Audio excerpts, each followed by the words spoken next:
Welcome to the Brief History Podcast. I'm your host, Andrew Knight. This is part 3 of the Syrian Civil War. Thank you for everybody who's listened so far. This episode will feature the Douma chemical weapons attacks.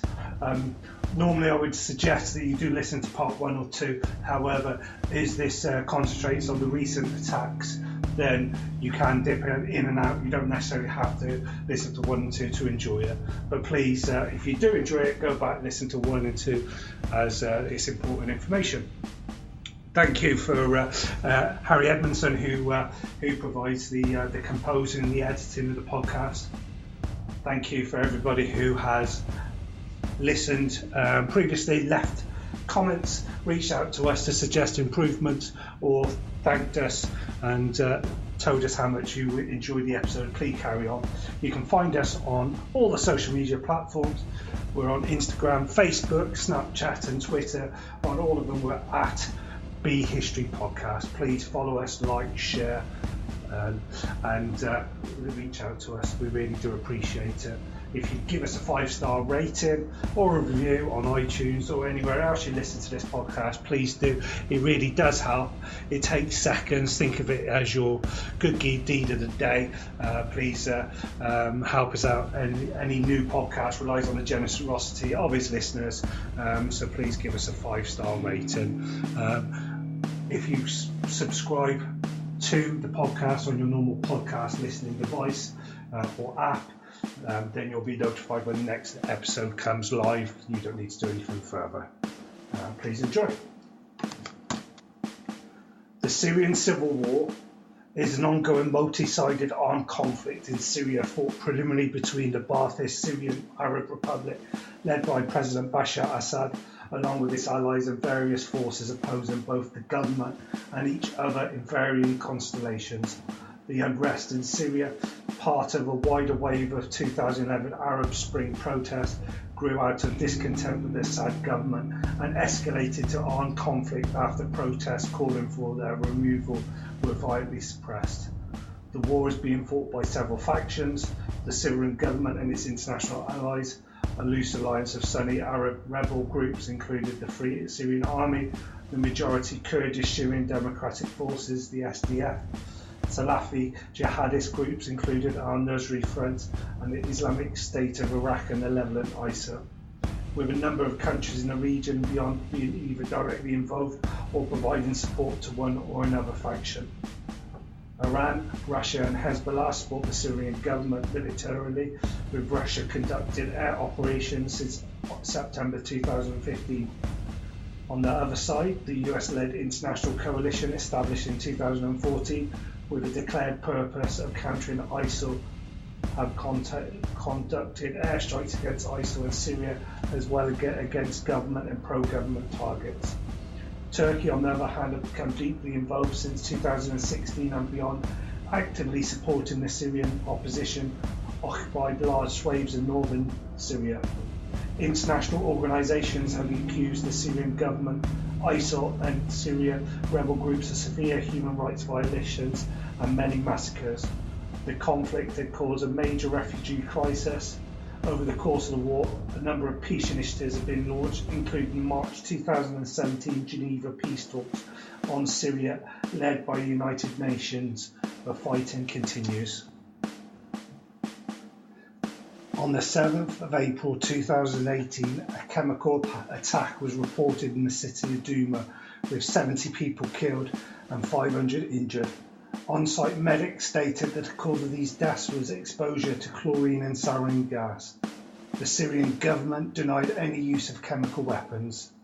Following the incident in Douma, the United Security Council failed to adapt 3 competing resolutions on an inquiry into the alleged chemical attack, with Russia and the US clashing over the issue.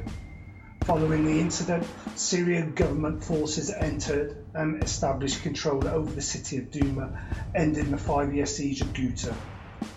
The militants of Jahash al-Islam had been previously occupied the pocket were transported to Jabal al-As. On the 14th of April 2018, the United States, United Kingdom, France, launched missile strikes on multiple government targets in Syria as a response to the suspected chemical attack in Douma.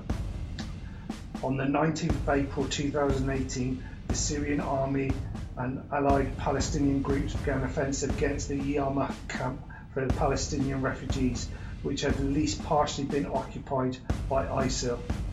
The offensive resulted in the deaths of at least 19 ISIL militants and at least 15 pro-government fighters. However, at least 19 civilians reportedly killed in the campaign, as well as at least 150 injured. Sarin, mustard agent and chlorine gas have been used during the conflict before. Numerous casualties led to an international reaction, especially the 2013 Ghouta attacks. A UN fact-finding mission was requested to investigate alleged chemical weapons attacks. In 4 cases, the UN inspectors confirmed use of sarin gas. In August 2016, a confidential report by the United Nations and the OPCW explicitly blamed the Syrian government of Bashar al-Assad for dropping chemical weapons, chlorine bombs on the towns of Talamis in April 2014 and Sarin in March 2015, and ISIS for using sulfur mustard on the town of Maria in August 2015. The United States and European Union had accused the Syrian government of conducting several chemical attacks. Following the 2013 Ghouta attacks and international pressure, the destruction of Syria's chemical weapons began. In 2015, the UN mission disclosed previously undeclared traces of sarin compounds in a military research site. After April 2017 Khan Shaykhun medical attack, the United States launched its first attack against Syrian government forces. Many nations, including but not limited to Syria, the United States, Russia, China, Israel, and India, and not parties to the Convention of Cluster Munitions, have used cluster bombs, though they do not recognise the ban on the use of cluster bombs. The Syrian army is alleged to have begun using cluster bombs in September 2012. Steve Goose, director of the Arms Division at Human Rights Watch, said, quote, "Syria expanding its relentless use of cluster munitions, a banned weapon, and civilians are paying a price with their lives and limbs," end quote. The initial toll is only the beginning because cluster munitions often leave unexploded bombs that kill and maim long afterwards. Thermobaric weapons are also used. Russia, also known as the fuel air bombs, have been used by the government during this war. One Berentino thermobaric rocket launcher can obliterate roughly 200 to 400 meters with a single salvo. Since 2012, rebels have said that the Syrian Air Force is using thermobaric weapons against residential areas occupied by rebel fighters, such as during the Battle of Aleppo and also Karbala. A panel of United Nations human rights investigators reported that the Syrian government used thermobaric bombs against the strategic town Qusayma in March 2013. In August 2013, the BBC reported on the use of napalm-like incendiary bombs on the school in northern Syria. On the 2nd of November 2015, the National Interests reported that Russia was deploying a TOSI-1 Berentino multiple rocket launch system to Syria, which is designed to launch massive thermobaric charges against infantry in confined spaces such as urban areas. In Douma, the Union of Medical Care and Relief Organisations, a humanitarian organisation that supervises medical services in the region, attributed 70 deaths to the attack. On-site medic reports chlorine gas and sarin agent was caused the deaths. A video from the scene showed dead men and women and children with foam at their mouths. The Syrian American Medical Society reported over 500 injured people at Douma were, quote, brought to local medical centres with symptoms indicative of exposure to chemical attack, end quote. The Syrian American Medical Society, SAMS, also said a chlorine bomb struck a Douma hospital, killing 6 people, and that another attack with mixed agents affected a building nearby. According to the Syrian opposition groups, witnesses also reported a strong smell of chlorine and said effects appeared stronger than in previous similar attacks. Syrian opposition activists also posted videos of yellow compressed gas cylinders that were said were used during the attack. Based on the symptoms and the speed with which the victims were affected, medical workers and experts suggested either a combination of chlorine with another gas or a nerve agent was used. Several medical monitoring and activist groups, including the White Helmets, reported Syrian army helicopters dropped barrel bombs on the city of Douma. The bombs, suspected to be filled with chemical munitions such as chlorine gas and sarin, caused several convulsions in some residents and suffocated others.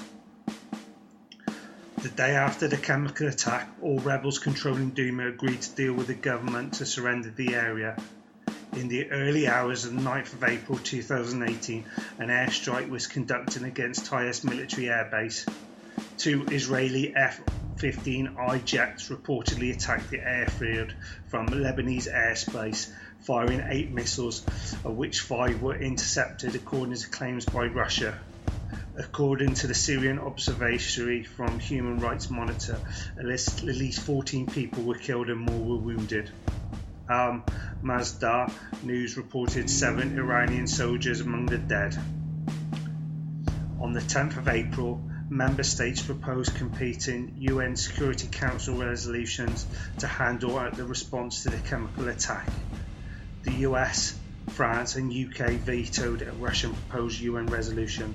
Russia also vetoed the US's proposed resolution to create, quote, a new investigative mechanism to lock in to chemical weapons attacks in Syria and determine who is responsible, end quote. On the 14th of April, France, United States and United Kingdom launched airstrikes against 4 Syrian government targets in response to attacks. The airstrikes were claimed to successfully destroy the chemical weapons capabilities of Syria. Nevertheless, according to the Pentagon, Bashar al-Assad still retains the ability to launch chemical weapon attacks.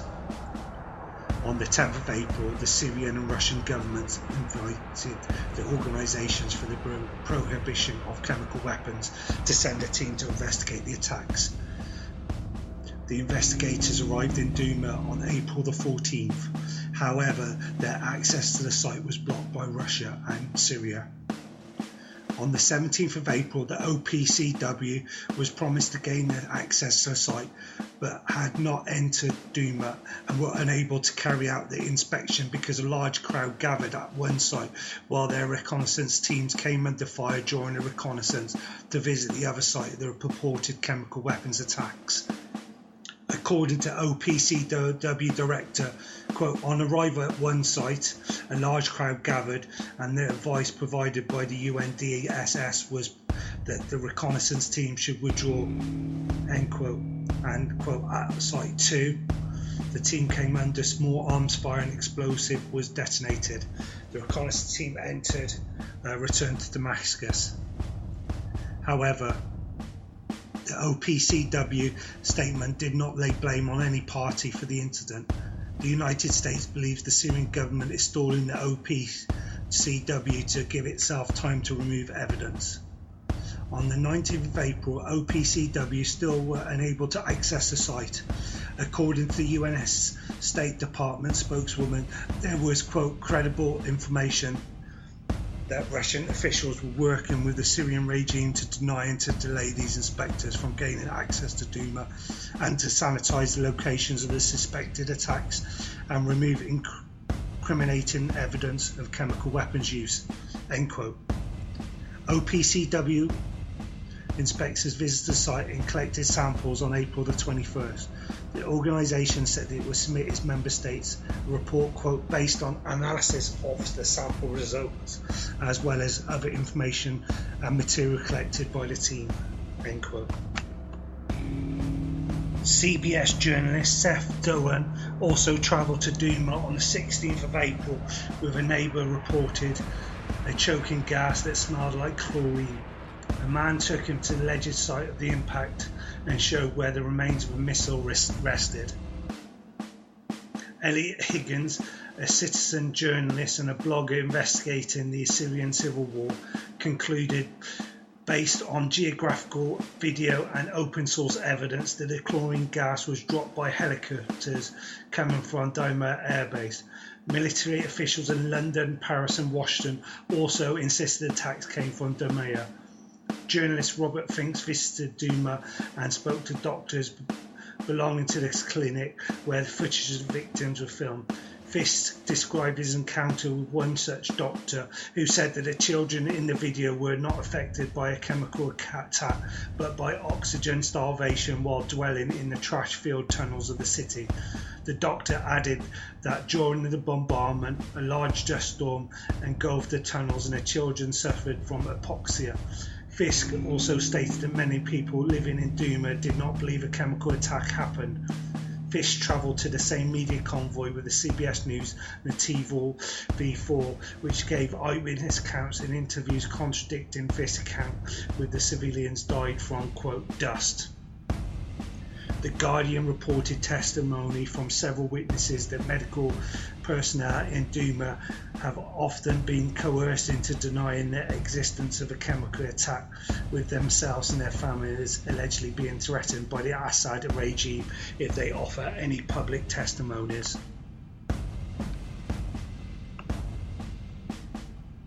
On the 12th of April, French President Emmanuel Macron said that he proved that the Syrian government attacked the town of Douma with chemical weapons and at least used chlorine. The BBC quotes UN officials as saying urine and blood samples taken from the victims have tested positive for traces of chlorine. The Foreign Minister of Iran spokesman said, quote, while the Syrian army has had the upper hand in the war against armed terrorists, it is not logical for them to use chemical weapons. Such claims and accusations about chemical weapons used by the Americans and some Western countries signal a new plot against the government and nation of Syria and is an excuse for military action against them. End quote. On the 10th of April, US President Donald Trump, UK Prime Minister Theresa May and French President Emmanuel Macron said in a statement following joint telephone calls they had, quote, agreed that the international community needed to respond to uphold the worldwide prohibition of the use of chemical weapons, end quote. The Qatar Foreign Minister condemned the use of chemical weapons and called for an investigation into the incident and for the punishment of those involved. On the 13th of March 2018, the Chief of the General Staff of the Russian Armed Forces, Valery Germazov, said that the Russian military had, quote, reliable intelligence, end quote, that suggested the rebels holding the Eastern Ghouta, along with the White Helmets activists, were preparing to stage and film a chemical weapons attack against the civilians, while the US government would blame it on the Syrian forces and use it as a pretext to bomb the government quarter in Damascus. In the event that the lives of Russian servicemen should be threatened by US airstrikes, Germazov said Russia would respond militarily against both the missiles and the platforms from which they are launched. Germazov's statement was interpreted by Nick Robertson at CNN as an indication that the chemical attack in Douma had been planned by Russia in advance as an asymmetric warfare tactic in response to reactions by the West after the poisoning of Sergei and Yulia Skripal. The Russian Foreign Ministry on the 8th of February denied chemical weapons had been used. A few days later, the Russian military said members of the White Helmet organization filmed a staged attack, and Russian expert who researched the site on the 9th of April had detected no trace of chemical weapons. Russian Defense Ministry spokesperson Igor Konashkov said Russia had evidence of the United Kingdom's direct involvement in the organization, what he referred to as the provocation for Eastern Ghouta. On the 13th of April, the Russian Ministry of Defense said Britain staged the attack in order to provoke US airstrikes. On April the 16th, Alexander Shulgin, Russian envoy to Organisation for the Prohibition of Chemical Weapons, said Russia had irrefutable evidence that the attack in Douma was staged by UK secret services and pseudo-humanitarian NGOs that work under foreign advisories of the Syrian government. The Guardian described Russian state media as pushing two lines. They had spoken to witnesses denying the occurrence of any attacks. They had found chlorine-filled canisters in Douma used for rebel attacks, later blamed on the regime. On the 18th of April, Russian state TV broadcast aired an interview with a boy who the TV program said was featured before in a hospital video taken by the wet helmets. The boy said, quote, they were filmed being doused in water and given other simulated medical treatment at the hospital, end quote. The Intercept analysed the video and found it was filmed not in the boy's hometown where a suspected chemical attack took place, but a Syrian army facility where Russian military advisors were present. On April the 26th, Russia and Syrian officials brought 15 Syrians to a news conference in The Hague who said they'd not seen any evidence of chemical weapons being used in Ghouta. The Minister of Foreign Affairs in Saudi Arabia condemned the use of chemical weapons and stressed that the need for a peaceful solution based on the principles of the Geneva Declaration and UN Security Council resolution. In Syria, the Syrian state-owned Syrian Arab News Agency reported a foreign ministry source called allegations of Syria's use of chemical weapons an unconvincing stereotype. In Turkey, a spokesperson for President Recep Tayyip Erdogan said that the Syrian regime must give account for the attacks in various regions of the country at different times and called upon the international community to address war crimes and crimes against humanity. In the United Kingdom, Foreign Secretary Boris Johnson said that latest reports must urgently be investigated and the international community must respond, and that investigators from the Organisation for the Prohibition of Chemical Weapons are looking into reports of chemical weapons used in Syria have our full support.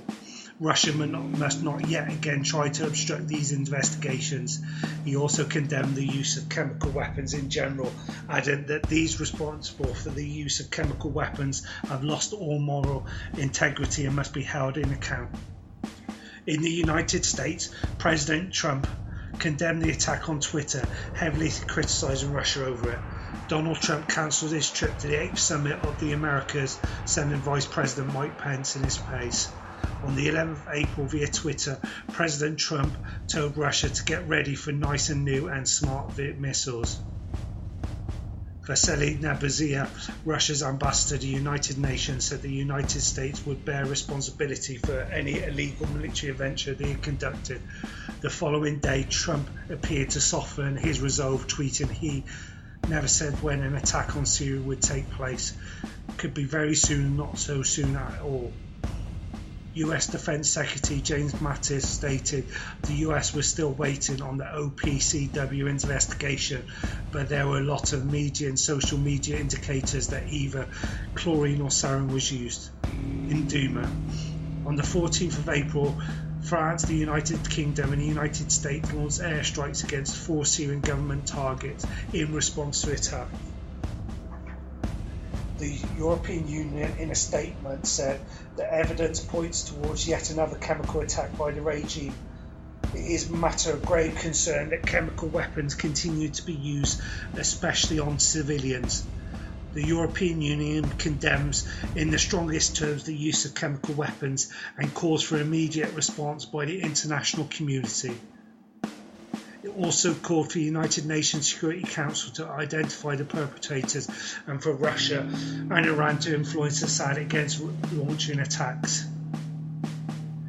The United Nations on the 10th of April stated that they failed to adapt to 3 competing resolutions on an inquiry into the chemical attack, with Russia and the United States clashing over issues and exchanging military threats. The World Health Organization released a statement with reference to outside media sources that 43 people died while suffering, quote, symptoms consistent with exposure to highly toxic chemicals. Thank you for listening to part 3 of the Brief History podcast. This has been the Douma Chemical Weapons Attack Special.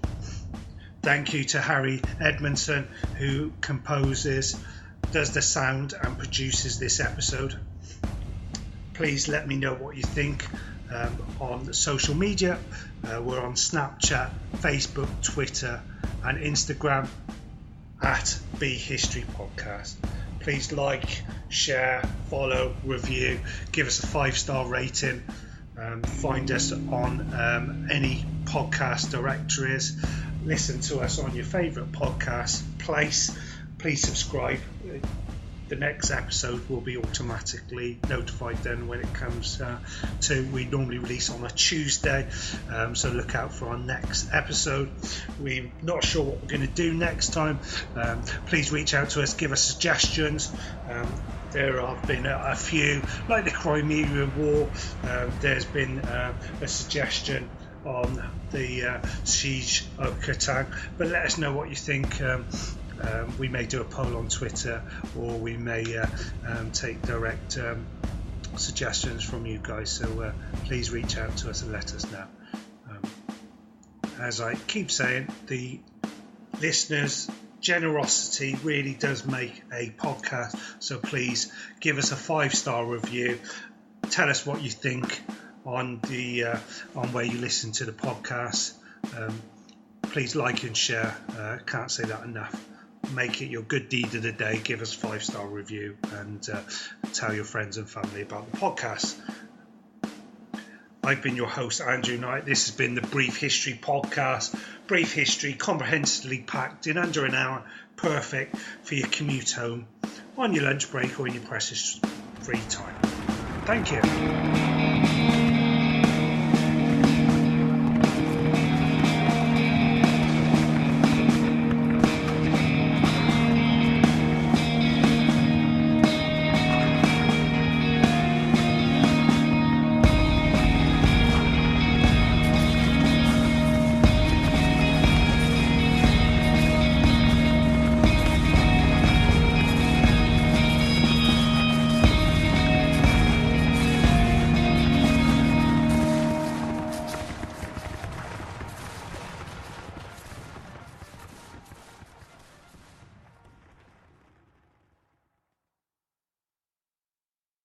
We've got huge news from Sprint Marketing. There's never been a better time to switch to Sprint and get the new Unlimited Plus plan. It features the TV you love with Hulu, music, streaming with Tidal Premium, Full HD, and 15 gigabytes of mobile hotspot. Switch to Sprint's Unlimited Plus plan for just $42 per line. But hurry, for a limited time, it's now $22 per line when you bring or buy your own phones. Visit Sprint.com/unlimited or call 1-800-SPRINT-1. Price with $5 per month autopay discount. One Hulu limited commercials plan per Sprint account compared to Verizon Beyond Unlimited. Features differ. Offer coverage not available everywhere. Excludes taxes, fees, and roaming. Requires new line subject to credit. $30 activation fee. Speed maximums. Use rules and restrictions apply.